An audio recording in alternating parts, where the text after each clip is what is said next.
the globe. Today is the Arab world, and today we are going to continue with the topic of Sudan, the developments of Sudan. We're discussing Sudan not just because Sudan, both Sudans now, are brother countries, or because they are strategic partners in life, but rather because they are the depth of Egypt's national security. Now, South Sudan said on Friday it would withdraw its troops from the disputed Heglig oil region more than a week after seizing it from Sudan, pulling the countries back from the brink of war. Sudan quickly declared victory, saying its armed forces had liberated the area by forces as thousands of people poured onto the streets of Khartoum, cheering, dancing and celebrating. Of course, we are going to discuss today whether or not Heglig is the only dispute between both Sudans and, of course, other issues. We have with us for discussion Professor Hamid Eltgani, Professor of Public Politics or Policy at the AUC. Thank you very much for joining us. Thank you so much. Is Heglig the main dispute between both Sudans? You know, Heglig is a manifestation of the deeper problems between the north and the south. Because historically, after the separation, there was issues of the national security issues that never been addressed. There are very vital interest on the citizenship rights, border rights, international agreements, water issues. Those issues were never been resolved. And the manifestation of it is the tension was boiling out, and it became tit for tat. That is, you are bombarding our cities in the unity state, in Bantu. The South will react. Bantu, this is how the Southerners, yes, the Southerners call Heglig, right? That's right. Yes, that's true. And now, even though I don't think that the Southerns are quite serious on the claim about Heglig as part of South, but they are delivering a very clear message. That is, we want to settle the border issues, we want to settle the oil issues, we want to settle the peace and war issues between the North and South. What is very critical right now here is we have a crippled government in the North. It's really crippled. And al-Bashir is a show. And it was reminding me of a Gaddafi when you look at the Green Square. He was standing on the Green Square and addressing a nation and telling them that they are insects. The Southerns are insects. That was just profoundly, it's related to Gaddafi's argument about when they call people as the rats and cockroach. So the same argument, that is, when the regime towards its end, the leadership tend to make this kind of a blunder mistakes. And it was saddened to see that the popular in the Green Square are repeating the same thing, saying the insects. This is something to be, it's showing that this country was run by a racist leader in all account. He is not really representing the country, neither the heart of the country. So now we're speaking here about Muammar Gaddafi. I am talking about Gaddafi and I'm talking about al-Bashir. So the Bashir is on the same footsteps of a Gaddafi. This is a person that is not looking on the interest of the country, not on the long-term interest between the nation, rather than looking on how he can hang as long as possible on power. This is one of the saddest things. And that's why it is so important. That is, especially for Egypt, it is not about al-Bashir, it is not about a national NCP, which used to have a very friendly relation with the NDP here. NDP is gone, so the NCP also will going to go. So what is important is for the Egypt is to look at the long-term interest of Sudan. And it will be very important that Egypt will call upon the oppositions from the north and from the marginalized area in Cairo here to look for the long-term platforms. That is how the Sudan is going to be governed. What are the issues that need to be addressed? Because we want to see long-term relation with Egypt. We want to see Sudan to regain the unity one more time. We want to see that is even the relation between Egypt and Sudan in general we look for some sort of a formula of an economic and social integration between this country. These are the things that Egypt needs to look forward. Egypt is buckled down with their own issues here, I can see it, but if they follow the suit of the NCP, they wash their hand off the Sudan, what we will see, the disaster will happen. What we'll see that is people in Darfur will going to look for some sort of autonomy. People on the Blue Nile, this is another Nile country that is also likely to put some sort of a pressure. And the Nuba Mountain, this is another entity.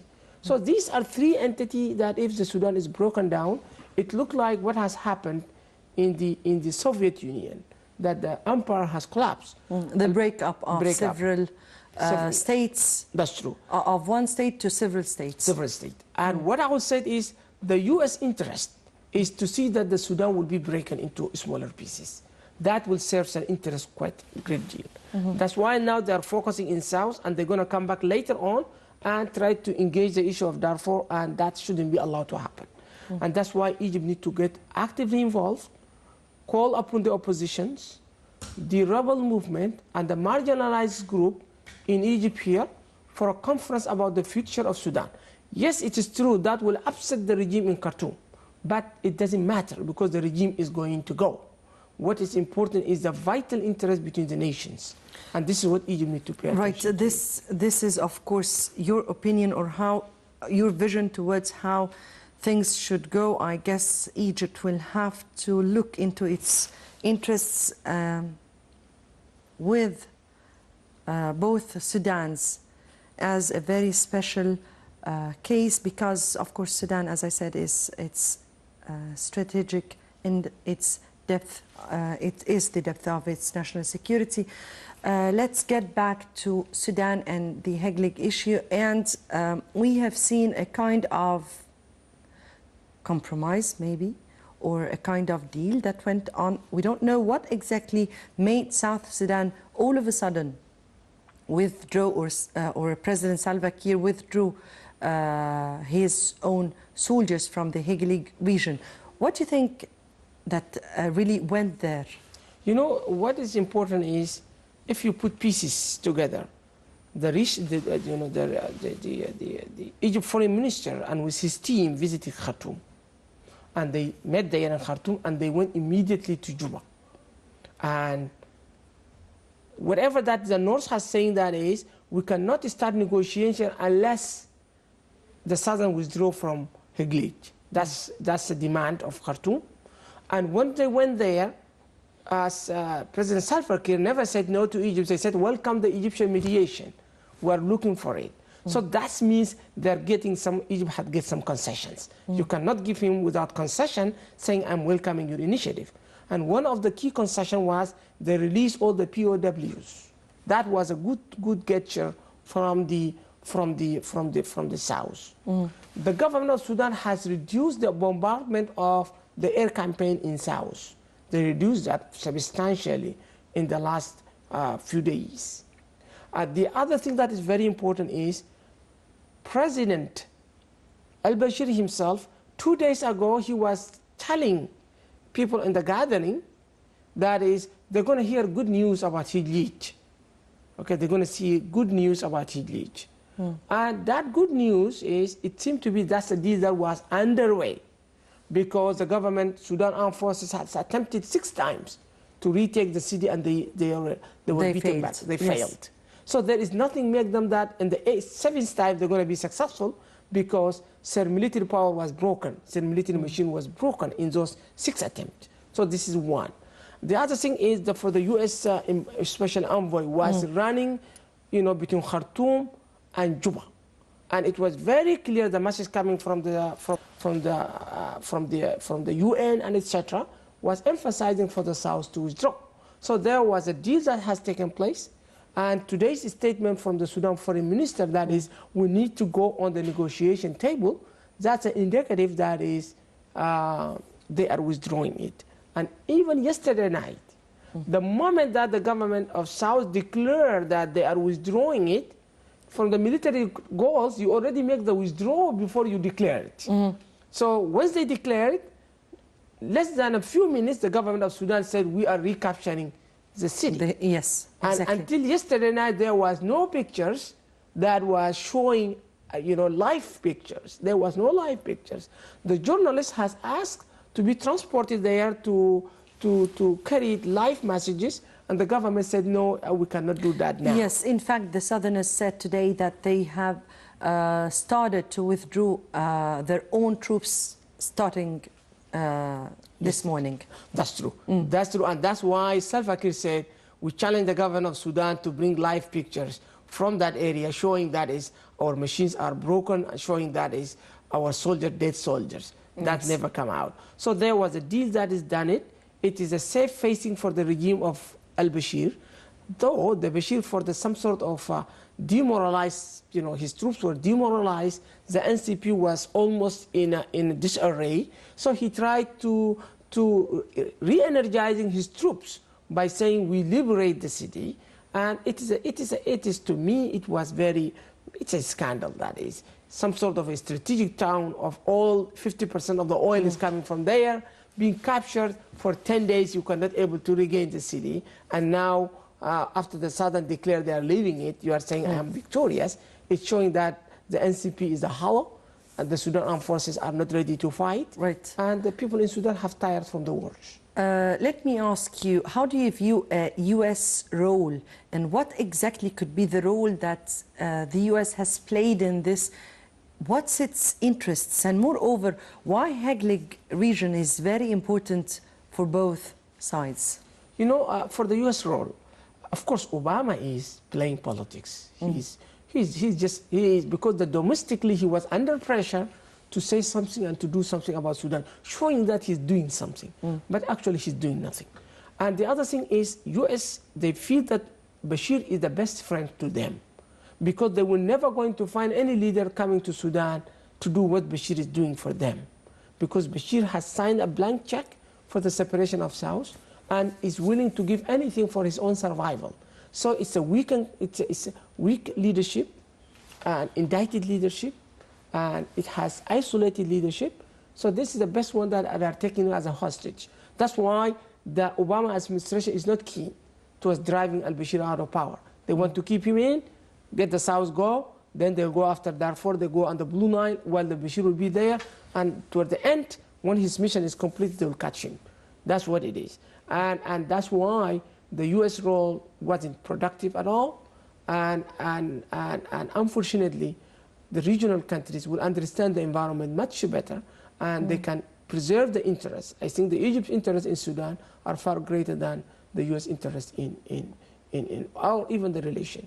So I think it's very important that Egypt will play a key role. That's what I'm saying. Exactly. We are going to speak about Egypt's role, and how do you view, or how do you visualize an existence for Egypt right now? What should Egypt do? But before we go to that, why Heglig is a very important region for both sides? The importance of Heglig is coming from the oil, because there are so many land that nobody will care about it, because we have Kenya has encroaching in some land, Ethiopia is encroaching in some lands, in Sudan nobody's talking about it. So economically it's very viable, and oil refineries are also, they are processing it there in Heglig.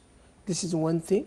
The other thing is the north is getting almost about 60% of their current oil consumption is coming from Heglig. So the south is saying that if you shut up my oil field, I'm going to shut yours. And now they shut it down, because it already, the oil infrastructure was destroyed, even though they claim who did what, but now it is gone. So from that angle, and also the other thing is the tribal bridging it, because from there you could cross to the south. So whatever that is, the pastures and the herds are crossing it from the Heglig and going all the way to south. So it becomes the route that is people are using it, and that's one of the major cities in that area. So economically it's vital for all, and politically it's very important, because also people feeling a sense of belonging, that this is our land mentality. So there are so many things that are make it, but most of them is economic interest. Now, Sudan or South Sudan rather said it has withdrew its troops to create an environment for the resumption of dialogue between both Sudan and South Sudan. This time they said that they want the United Nations Security Council or the United Nations to interfere as an organization. Before negotiations were going on just under the African Union. How do you view the role that was played by the African Union? You know, the African Union is another institution that is, even in the West, they view them as the club of the dictators. Okay, very few of them are being elected. Most of them are there for life, and they are suffocating their nations. And previously they are being funded by Gaddafi, and now Gaddafi is gone, and they have very little resources to do anything. So they become a subcontractor to the UN, just to keep their machine is running. So this is another organization that's very ineffective, and they are interested in the revenues and the money that's coming to their army of soldiers that they are operating there at the AU headquarters, and they are running into the financial crisis, and that's why they have no agenda of their own. They are just trying to get the message, and they deliver the message as the subcontractors. So if you have no financial independence, I don't think they are going to be a very viable organization to run anything. And if there is no reforms, that is, they cannot protect dictators. You cannot, somebody like al-Bashir was war indicted, okay? You cannot protect him. You cannot say that the African leader cannot be prosecuted, even though he was massacred hundreds of thousands of people. So that's why nobody will pay attention to these African Union things. We have, especially from the experience of Darfur, that we have seen that how they are ineffective. They are just there, hybrid mission that is, wandering around, and the civilians are getting killed, and they are doing nothing. And basically, they are spending about $4 to $5 billion a year in Darfur on their perks and their parties and the other stuff. So it is not. That's why this organization tends to be reformed. It needs to be reformed. And the current leadership that in the African Union, this is just an army of professional staff that they want to be around, but they are not viable organization to do anything. And probably Gaddafi is gone, their funds is gone, so it seems to be they are going to be even further weakened. Their role is diminishing. Diminishing. The African Union is diminishing, and now bilateral relation that is very important. And the UN has a bigger role to play in things. What about the Arab League?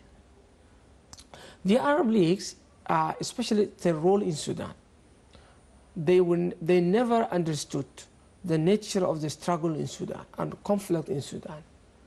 Al-Bashir has framed the conflict in Sudan between Arabism and Africanism. And the Arab League has bought that argument, and they start acting according to that proposition, which was false. Because Sudan is neither, yes, the Arabism is a language, is a culture, but not a blood. Al-Bashir was framing that this is the blood. And that was the trap that African Union has played on. When under the previous secretary, Amr Musa, I think he was right on the back of Al-Bashir. He was protecting Al-Bashir at every corner. And they are saying that what has happened in Darfur was an international conspiracy. There was no crisis there. And they were putting funding money to government of Sudan. Actually, the Arab League in the past period has really rediscovered the issue of Darfur and the crisis there. There were some efforts to start to help or find aid sources, resources for Darfur. We don't know how much did these efforts succeeded in erasing or in diminishing the sufferings of the Darfuri people. But how can we view a role to be played by the Arab League at this certain time? You know, the Arab League, I wish the Arab League has taken even-handed. Instead of going there and condemning the people in Darfur and the Darfur rebel movement, he should have taken an equal side and saying that we need to find a solution. What has happened is they put resources, and those money was used for the military machine again. The Khartoum government, which through their envoys... In 2 minutes, exactly what are the remaining issues between Sudan and South Sudan, and how do you view a role for... Arrived here, and he met with Ambassador Nabil Arabi, and saying that we are looking for Arab League will sponsor a fundraising for Darfur things. And I was saying that was a mistake if the Arab League did it again, because they are going to raise fund, and that fund will be used for the militias, government militias, and they're going to kill more people. That's why it's not a matter of raising funds. Right. It's a matter of finding a solution to the problem. I have only 2 minutes, and I need to know in 2 minutes exactly what are the remaining issues between Sudan and South Sudan, and how do you view a role for Egypt to play there? You know, the remaining issues between the South and Sudan, between the South and North, the key is you need to restructure the regime in the North, because South has nothing to lose, and the North have much to give, and the South has a little to give. So what it needs is for Egypt to find a formula that is cessation of hostilities, wars between the two until we find a solution. And the key important thing, the pressure should come in al-Bashir, that is they need to declare a government that is representative of all Sudan. There should be a transitional government that pave the way for democratic regime that will settle this issue with South. Because this regime, any issue that this regime will settle it will never going to stand the ground in the future, no matter how it is. Because they will put their security interests ahead of any other interest. That's why the danger of it is the regime in Khartoum ought to change, which is going to be, that's the only route. That's the hardest one, but that's the only choice that's available now. Other things is going to be a cosmetic change. And if there's a radical change in Sudan, then Egypt will going to have a difficult time to manage it. What are the remaining South Sudan? Remaining other issues, than the Sudanese regime? The one thing is the border issues, it remain an issue. Citizenship issues is remain an issue. The oil sharing revenues is remain another issue. And the issue, the long-term relation between about the border, the social mingling that is happening between this cross-bordering, between the tribes that have never known what is the South, what is the North. So all those are issues that are pending to be resolved, but it needs a man in Khartoum to solve those issues, not al-Bashir. It needs a man, it needs efforts, and it needs the will. That's right. The will. That's right. The will of people. That's right. Right. Professor Hamid Eltgani, Professor of Public Policy at the AUC, we thank you very much for joining us. Thank you so much. Thank you very much. And dear viewers, many thanks for watching, and stay tuned for the French transmission taking over right after this program.